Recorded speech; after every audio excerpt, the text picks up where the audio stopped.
Kuzampo, you are watching Bhutan This Week, our weekly news magazine program with me, Pupkam. Our top stories this week. The second lockdown saw more people seeking mental health services compared to the first one. Parenting children living with disabilities becomes a challenge during the lockdown. And the price of goods and services increased by close to 8% between July and October last year. This lockdown saw an increased number of people seeking mental health services. People suffered from anxiety, depression, and other psychiatric issues. The mental health experts are recommending people to minimize watching, reading, or listening to news about COVID-19 that could trigger an anxiety. The mental health response team this time received fewer calls compared to the first lockdown in August. But more than 50% of the calls were for anxiety, depression, and other psychiatric issues this lockdown, compared to only 30% during the first lockdown. We have more genuine cases of anxiety and depression in this second lockdown. Also, in addition to anxiety and depression, we have people who have, like I said, sleeping problems like insomnia and aggravation, especially of old mental health symptoms. Then COVID-19, the reaction that people have to COVID-19 positive status and the adjustments that people are making in isolation and quarantine facilities. The mental health response team provides phone counseling to the callers.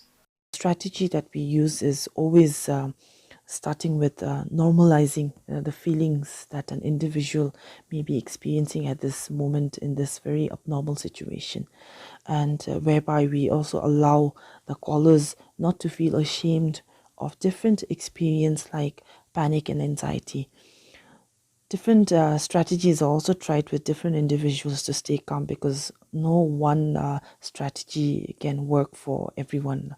If the callers require specialized attention, they are referred to concerned agencies. The team said, with the increasing number of positive cases every day and evidence of local transmission, people's mental health can be affected, and children are equally at risk. So children tend to rely on their parents and family members.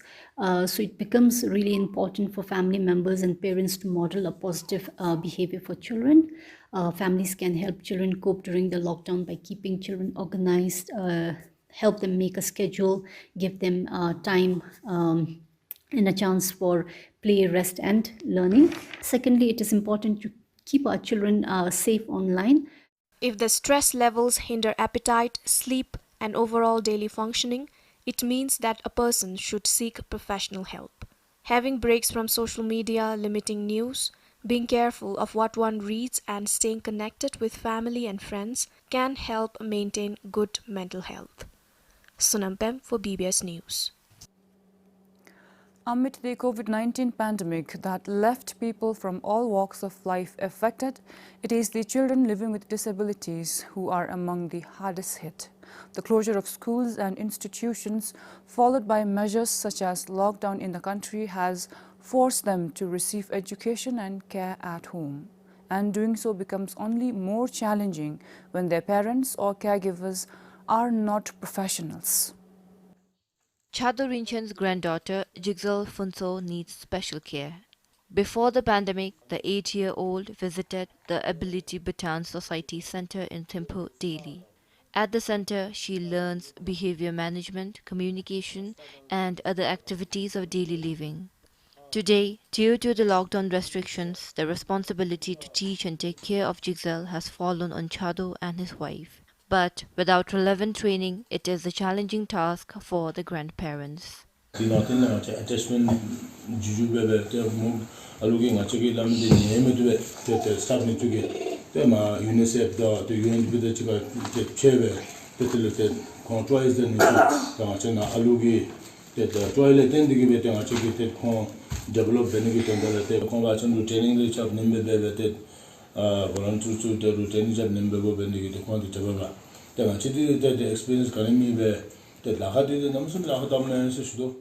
Jigzel is among the 35 children who visited ABS Center for daily interventions before the pandemic. According to the executive director of the ABS, The children living with disabilities require extra attention while doing things.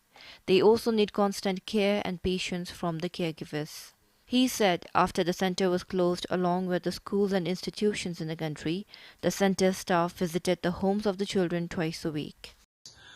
We also developed individual communication plans and communication book for every child. We also did develop the daily routine, the daily schedule for children to be followed at home, and that was followed by the orientation to their parents and caregivers at home. During the lockdown, the center initiated virtual learning for the children. It also delivered medicines and educational toys to them. The virtual learning has sometimes proven to be a nightmare for persons with disabilities, because particularly from moderate to severe disabilities, they demand face-to-face interaction and teaching learning processes. He added it is also difficult for the persons with disabilities to follow the COVID-19 protocols such as wearing a mask, washing hands and physical distancing. For now, amid the restrictions, the ABS is supporting the caregivers at home through social media platforms. Meanwhile, back at Chador's house, Jigsaw and her grandfather are busy figuring out the educational toys. For both of them, it will be a prized possession for learning until the COVID-19 situation subsides and Jigsaw starts visiting the ABS Center once again. Kilitem for BBS News. The price of goods and services increased by close to 8% on an average between July and October last year. The increase is high compared to the same period in 2019. This is as per the National Statistics Bureau's monthly Consumer Price Index reports. The increase in prices of food items, including meat, vegetables, fruits and dairy products, led to an increase in the price of goods. It increased by 20% on average. According to the National Statistics Bureau, the prices of betel nuts and betel leaves also increased by 20% between October 2019 and October 2020. The price of non-food items increased by close to 2% on average. Among the non-food items, the prices of clothing and footwear, health and housing utilities increased more compared to other items. As a result, the purchasing power of Ngutam dropped by around 7%. What 67 Ngutam could buy in 2012 now cost 100 Ngutam.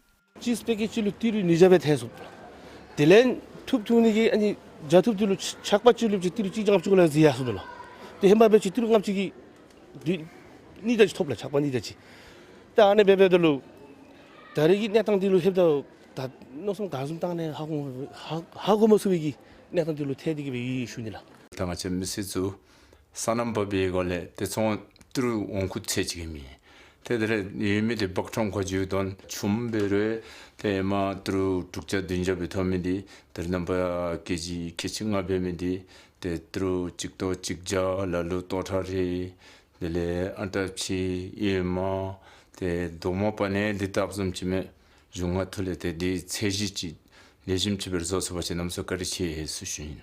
shopkeepers said the rise in prices of goods is because of increased transportation costs amid the pandemic. The price of goods at the source has not increased, but the cost incurred in transporting the goods from India till our store is expensive. Amid the pandemic, we can't go and get the goods on our own from India. Before the pandemic, we only have to pay 2,500 Ngutam for loading in India. But now it is costing us 3,500 Ngutam. Then we have to pay 8,000 Ngutam for transporting the goods to Pasaka. From Pasaka till Mongar, it used to cost 22,000 Ngutam before, but today we have to pay 35,000 Ngutam. Male tranship na lo te haibe kuli charge te haibe male bagu nali wole then male tranship cha sochi roing godan kyo daru godan lo unload be da labor daru chukon di daru toranga du de chana nindi te yadama be gol te gom masima thamra me ya singop themi chi ani mela. As the pandemic continues to escalate, the prices of goods might remain high until the economic activities are back on track. For BBS News. 3 men have been put in quarantine in Ha after they were found breaching the lockdown protocols. They were caught traveling in a private vehicle at a temporary checkpoint set up in Sama Gyeok earlier this month.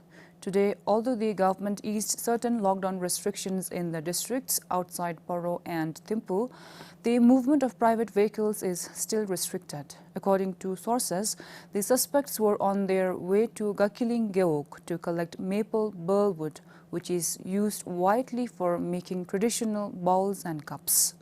They are shazop or wood craftsmen by profession and had valid permits to collect the wood species from the Gyeok.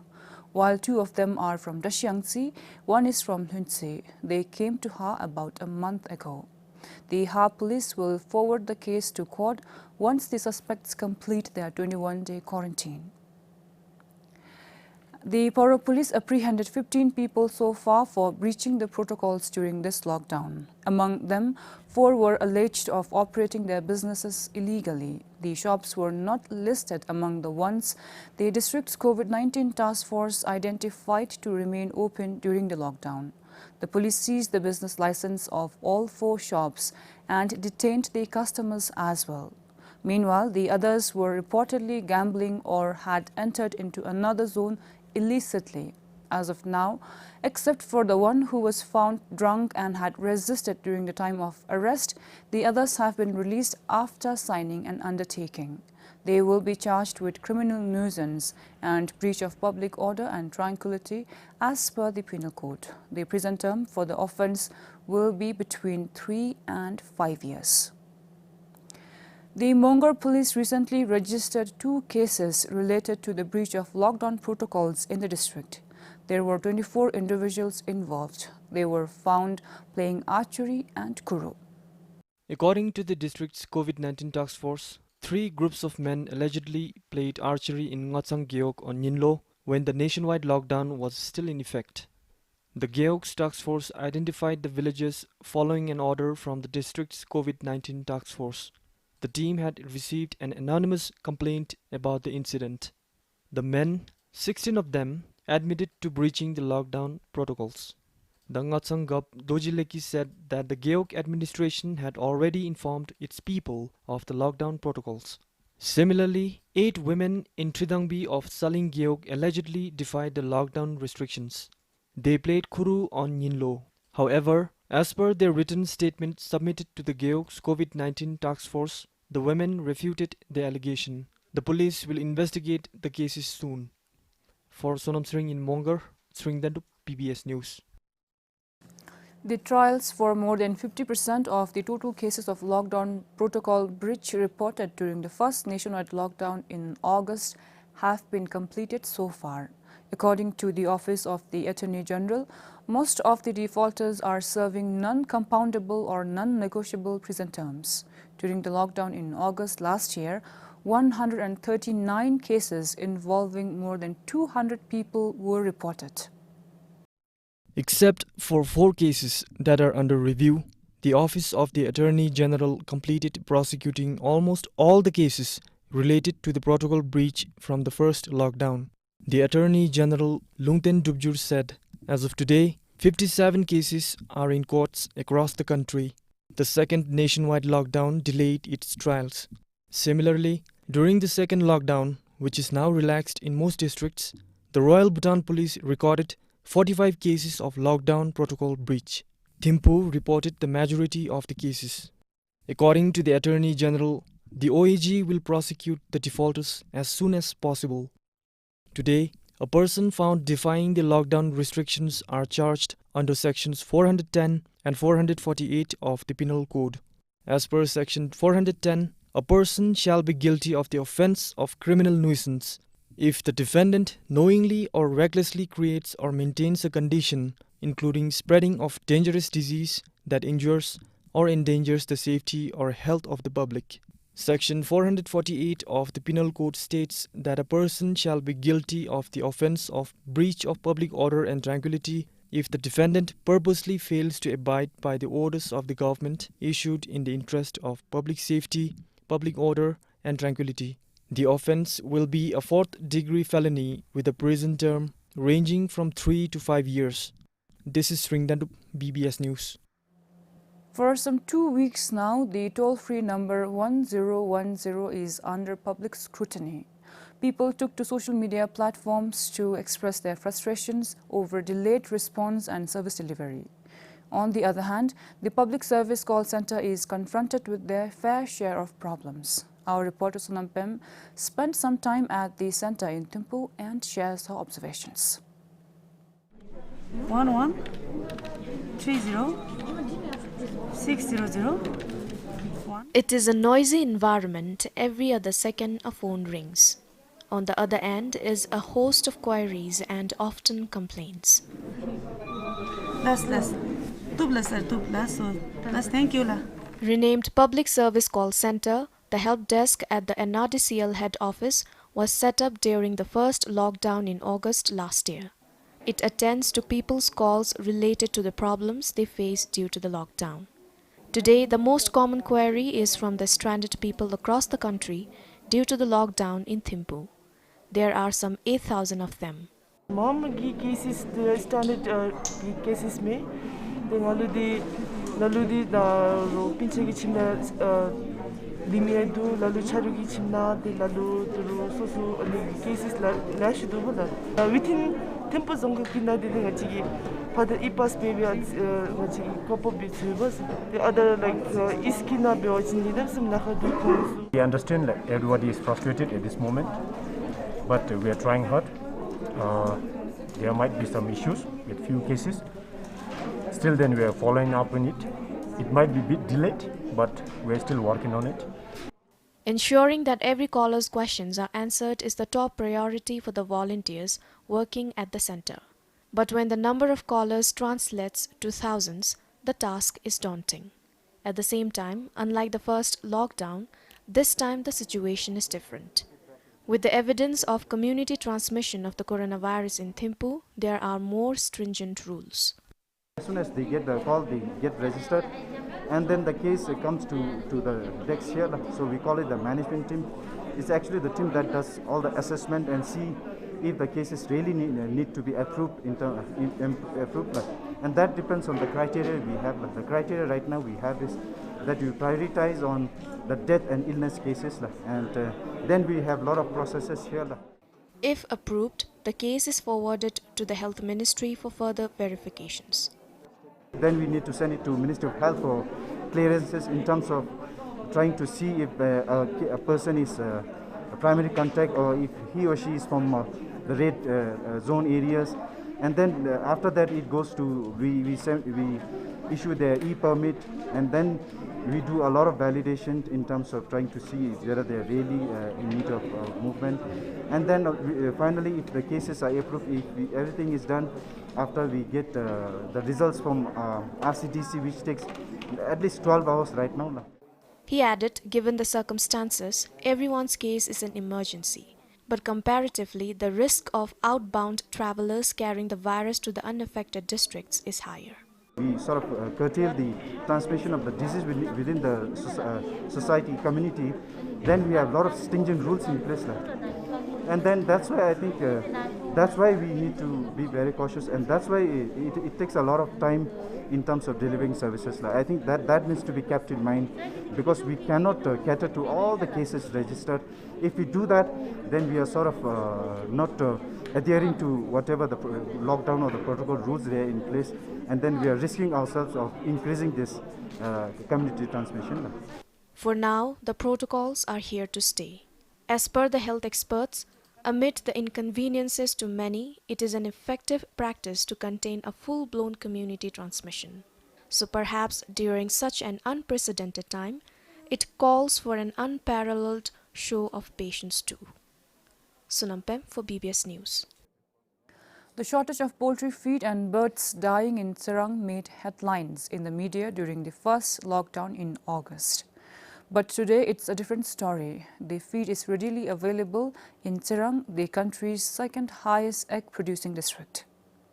Stacked and ready for sale, this is poultry feed in Thimphu town. There is no problem getting poultry feed this time. The shopkeeper said, unlike in the first lockdown, vehicles transporting the animal feed did not face any travel restriction. The feed comes from Phinsaling and Gelifo. Every day, the animal feed arrives in Zirang. Zirang has more than 200 poultry farms with more than 100,000 birds, and 64 farms are registered members of Zirang Poultry Cooperative. Tarinabaki lockdown na dinga chilo feed ki kangil di gachi mazu job pela lam birila de gachi product disu egg disu ya gachi ki gachi kangil me ba sara rata no la khacha kan di phalera gachi feed ba dera pha ka be na mahu be la khatai bela tarinabati sarara hondola pha karma feed na le. The animal feed is also listed as an essential item this time. 미세기 사통 디라 슈텐 데베베 데 셈체기 아니디 마치 마파 로지디디 퇴이 셈체기 셈체기 차디수 답마데 오메 탱가세 로지 퇴이 인드라 베세치로 따티디디 미테몽세노 베베 자베베베 마치기 록다운 도들 각담 구타마 템달로 아치답마데 오퇴이. And it was possible after the animal feed agents and the farmers formed a committee to address the issue of the shortage of feed. Desugi nanale telen jagi sema nogi cha chame kara khonra chokpachi zochu bebe te ani khalu tab madu kachira yoro tama khonra chachab lojilap tablam ditun te khongi chada polera bethap mebi gi tablam anizum gi kangeli machin ngachi jonkhalu lapshina be te ngachi gi ma 자기 세마다 농기 차조사기 아니 튀강기 진다슬로 베로 마체기라 나라마 주틴 퓨시나베 탑람 데베텐디 데베 차슈도. The Zongda assured the public there will be no shortage of animal feed in the district now. The egg business is now as smooth as ever with no impact on the egg supply chain. In the last 3 weeks, Zirang supplied 6 truckloads of eggs to Bhutan Livestock Development Corporation in Thimphu. For Pema Chong in Zirang, Sringdandu for BBS News. The COVID-19 pandemic has presented a lot of challenges, but it also brought with it a host of opportunities. Some reinvent or reimagine their purpose and methods in life. One such story comes from Shemgang, the least developed district in the country. Meet 27-year-old Tashi Tsiring. He is busy reaping the benefits of his hard work. Tashi graduated from Gedu College of Business Studies in 2019.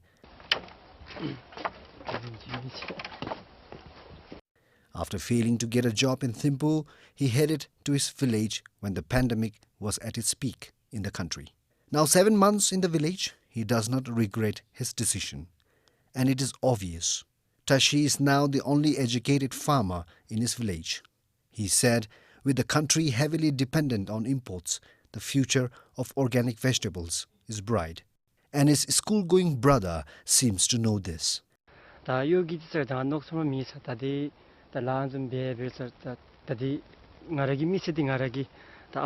years, farming no after 5 years, the people watching part, people Timbu Purbalsi, cheating apart, part of that, till Pakina till Ngai the Naika be watching Tirungagi, Pakina Turunga Debagi, and Turungadi Dauchi Lamisunil. Tashi never thought he would become a farmer. Every graduate dreams of a decent government job and settle. But with stiff competition, the chances are getting slim. Graduating into a pandemic has made it even more certain. But the pandemic has changed his outlook about his future. That's the best of watching, sir. That's the largest zoo basis with the mum, the same basis I keep my sunil on the land, sir. And Rangi Lara Began, the Lamigai, Mimos, and Benegi, the Ranlap, Begoman of the Mabbe, Astap there, and same Kivis and Benegi, farming them, and the old beans and farming this. He said agriculture is the way forward for the country to be self-sufficient. But deep inside, he's happy to be near his aging parents. Part Juna Devaditor na Pamdat, Chikaramos at the Pamyahan Chilona Gestiasi. The Kidutero that now Ikara de the farming Lasi Babylon, that Marapi dancing Pamduasi, Maranalibi as it must. Sesajis Maskio Jula, the Asingara Simne Panamchi Mumel, where Tabin, Mari Pamle Naragasi, Jinsui Miss, no deal. The agriculture officials helped him with his venture.